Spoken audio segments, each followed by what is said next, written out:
अस्सलाम वालेकुम बच्चों, सेकेंड ईयर इंग्लिश का फर्स्ट लेक्चर है आज। ये है इंट्रोडक्टरी लेक्चर, यानी इसमें आज मैं आप लोगों को तारफ़ करवाऊँगा कि इंग्लिश का सिलेबस क्या है और किस तरह से हमने इसको टैकल करना है थ्रू आउट द ईयर। इसमें आपकी 2 बुक्स हैं, इस सेकेंड ईयर में 2 बुक्स हैं, बिल्कुल उसी तरह से जैसे फ़र्स्ट ईयर में 2 बुक्स थी।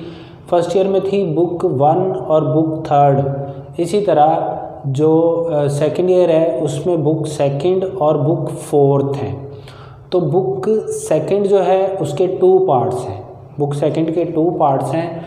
इसमें पहला जो है चैप्टर 1 to 10, इसको प्रोज़ कहते हैं, मॉडर्न प्रोज़ भी कहते हैं। और उसके बाद जो है वो है चैप्टर 11 से लेकर 15 तक, इसको हीरोज़ कहते हैं।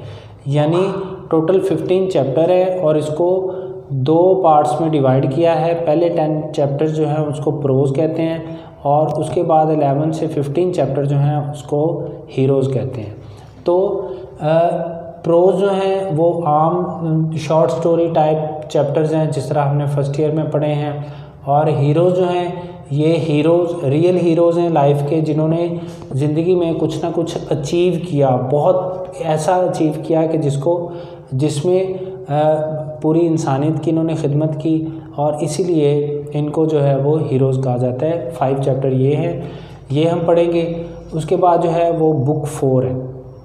बुक 4 जो है ये एक नावल है, मिस्टर चिप्स। मिस्टर चिप्स एक बड़ा मशहूर नावल है, आपने ज़रूर इसका नाम सुन रखा होगा। मिस्टर चिप्स के जो चैप्टर हैं वो टोटल 18 चैप्टर हैं, 18 चैप्टर है,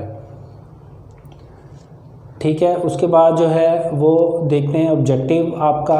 अच्छा, मैं आपको मार्क्स डिवीज़न बताता हूँ। सबसे पहले ऑब्जेक्टिव है, ऑब्जेक्टिव 20 मार्क्स का है। उसी तरह जैसे फर्स्ट ईयर में 20 मार्क्स का ऑब्जेक्टिव था। इसमें सिनोनिम्स हैं, सबसे पहले 10 मार्क्स के। ये सिनोनिम अब आपके लिए कोई नई चीज़ नहीं है, आपने थ्रू आउट 9 से करते आ रहे हैं, 9, 10 फर्स्ट ईयर। सेकेंड ईयर में भी सिनोनिम्स हैं, और ये जो सिनोनिम्स हैं 10 मार्क्स के, ये दोनों बुक्स में से हैं, बुक 2 में से भी और बुक 4 में, दोनों में से मिला के 10 मार्क्स के सिनोनिम्स हैं। उसके बाद है प्रपोजिशन 5 मार्क्स की। ये प्रपोजिशन कौन सी है?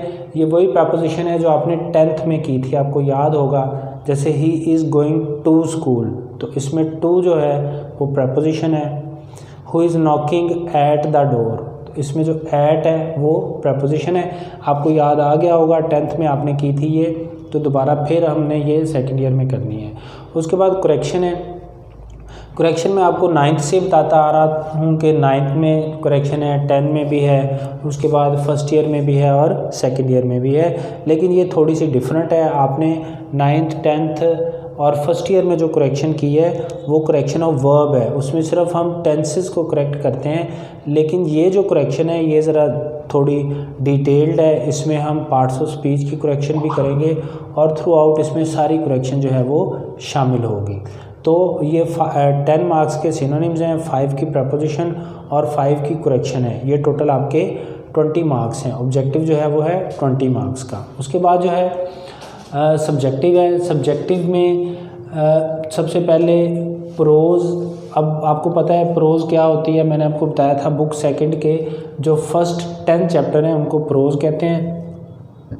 तो प्रोज़ में से क्वेश्चन आंसर आते हैं 6 क्वेश्चन हमने इसके करने हैं, शॉर्ट क्वेश्चन होते हैं। ये भी बिल्कुल वैसे ही जैसे 9th में, 10th में, फर्स्ट ईयर में आपने किए हैं। तो ये 2 मार्क्स का एक है, तो ये टोटल हो गए 12 मार्क्स के। ये प्रोज़ में से आपको 12 मार्क्स के क्वेश्चन जो हैं इनके आंसर लिखना होंगे। उसके बाद जो है हीरोज़। हीरो पता है आपको क्या होता है? दूसरा जो बुक 2 है उसका दूसरा पार्ट जो है वो हीरोज़ पर मुश्तमिल है। तो हीरोज़ में से क्वेश्चन आंसर आपको आएंगे, ये भी 6 क्वेश्चन होंगे, 2 मार्क्स ईच, और ये टोटल जो है वो 12 मार्क्स के ये क्वेश्चन बन जाएंगे। उसके बाद नॉवल है। नॉवल कौन सा है? मिस्टर चिप्स, जैसे कि मैंने आपको बताया बुक 4 है। इसमें से भी क्वेश्चन आंसर आते हैं और इसमें से आएंगे 8, और 8 जो क्वेश्चन आंसर हैं वो ईच होगा इसमें 2 मार्क्स का, तो टोटल ये बन गए 16 मार्क्स के। यानी ये 16 मार्क्स के क्वेश्चन बन गए और ये टोटल बन जाएंगे 12 और 12 24 और 16 ये 40 मार्क्स के सिर्फ इसमें से शॉर्ट क्वेश्चन आते हैं। उसके बाद ईडियम्स हैं। ईडियम्स क्या होते हैं ये आपने पढ़े हुए हैं 9th में। जब ईडियम्स जैसे मैन इन द स्ट्रीट बड़ा मशहूर ईडियम है 9th में जो हमने पढ़ा था, जिसका मतलब होता है आम आदमी। तो ये ईडियम्स होते हैं। सेकेंड ईयर में काफ़ी लंबे चौड़े ईडियम्स आपको करने पड़ेंगे।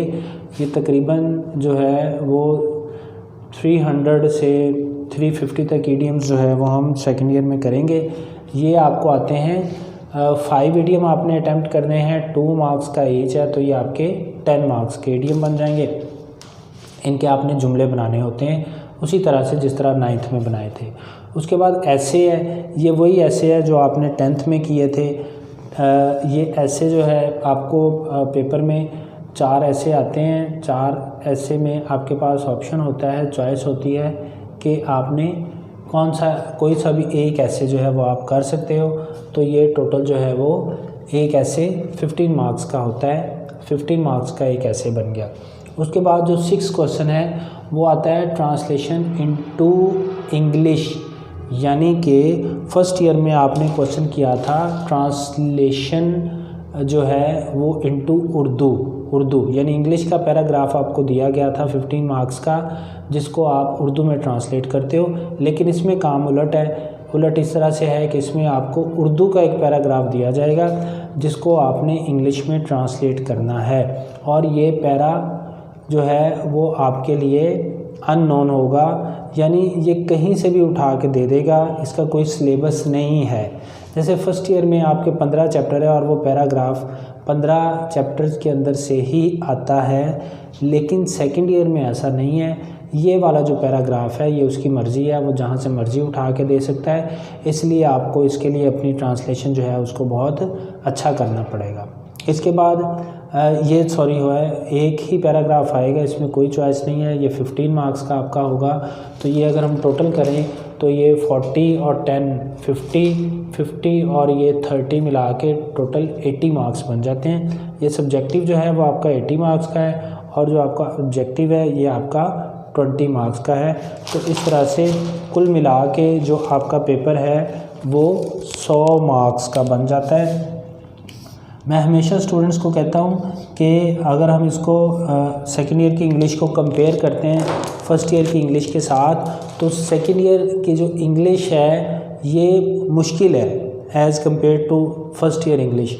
इसलिए अगर डे फर्स्ट से अगर आपने मार्क्स लेने हैं और इंशाल्लाह आप सारे अच्छे बच्चे हो, पढ़ने वाले हो, मार्क्स लेने वाले हो, तो अभी से आप मेहनत शुरू कर दें। और रोज़ जितना हम पढ़ेंगे उसको अगर आप साथ साथ कवर करते रहोगे तो ये आपके लिए बहुत ज़्यादा बेनिफिशियल होगा। अगर आप इसको इग्नोर करोगे तो फिर एंड पे जाके आपके लिए बहुत मुश्किल हो जाएगा। इतना ज़्यादा जो सिलेबस है वो आपके जो है सर पे चढ़ जाएगा, जिसको फिर आपके लिए करना मुश्किल हो जाएगा, टफ़ हो जाएगा। तो रोज़ जो है वो एक दो क्वेश्चन हम करते रहेंगे और इंशाल्लाह ये आपका सिलेबस जो है वो साथ साथ कवर होता रहेगा। अगर आपके माइंड में कोई क्वेश्चन हो तो आप मुझसे पूछ सकते हैं। ये फर्स्ट लेक्चर था, introductory lecture English second year का। ओके स्टूडेंट्स, अल्लाह हाफ़िज़।